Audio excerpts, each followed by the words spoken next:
Hello everybody les amis, salut c'est Sébastien sur Oxiolia en YouTube et www.oxiolia.fr.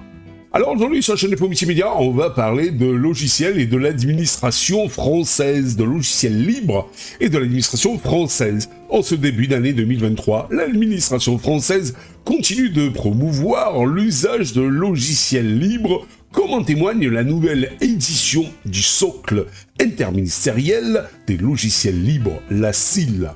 Cette initiative vise à encourager l'utilisation des solutions technologiques ouvertes et accessibles, tant pour les applications spécialisées que pour les outils de bureautique du quotidien. La liste du SIL s'est étoffée au fil des années pour refléter le dynamisme du domaine des logiciels libres.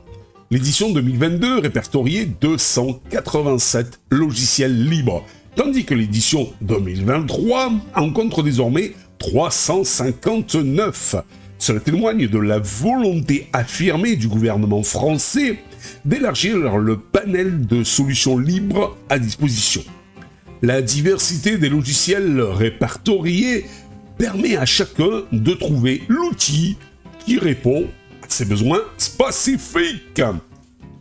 Parmi les nouveaux venus de cette édition, nous retrouverons Mahara, une application web pour créer votre portefeuille électronique, Shotcut, un célèbre logiciel de montage vidéo, ouais, si célèbre que ça, qu'il y avait un bug avec GNOME 44, rappelez-vous, ainsi que Pretlax, ouais c'est ça, un outil d'organisation de conférences.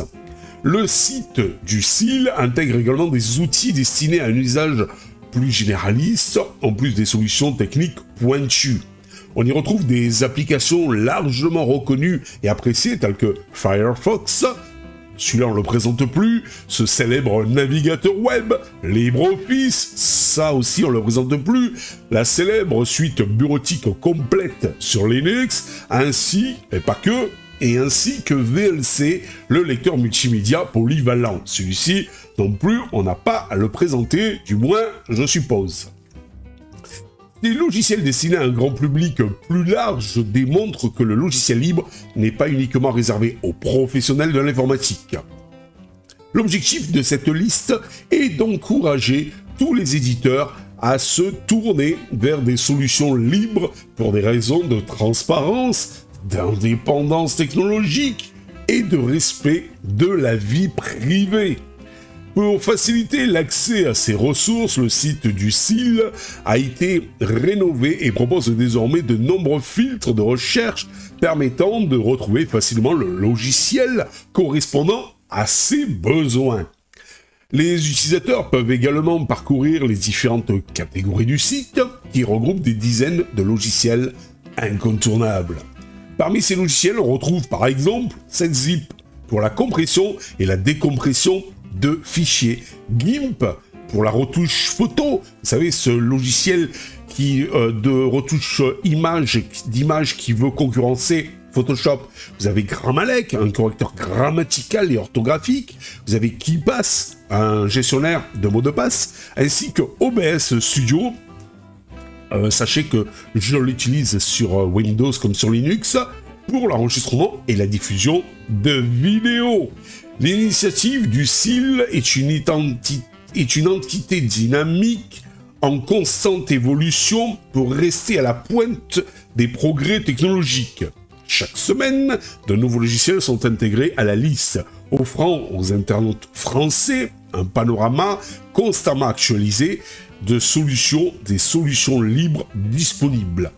La refonte du site web du SIL témoigne également de cette volonté d'adaptation en rendant la plateforme plus accessible et conviviale. L'objectif est de faciliter la découverte et l'utilisation des logiciels libres pour les utilisateurs qui soient novices ou confirmés.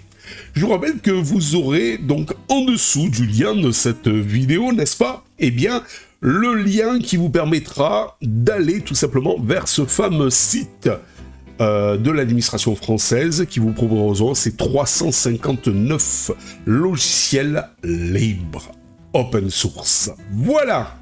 Allez, je vous dis à bientôt pour une prochaine vidéo rubrique de sur Oxiolia. Bye bye. Si vous avez aimé cette vidéo, abonnez-vous, mettez un pouce en l'air, et partagez cette vidéo, merci, cela fait toujours plaisir.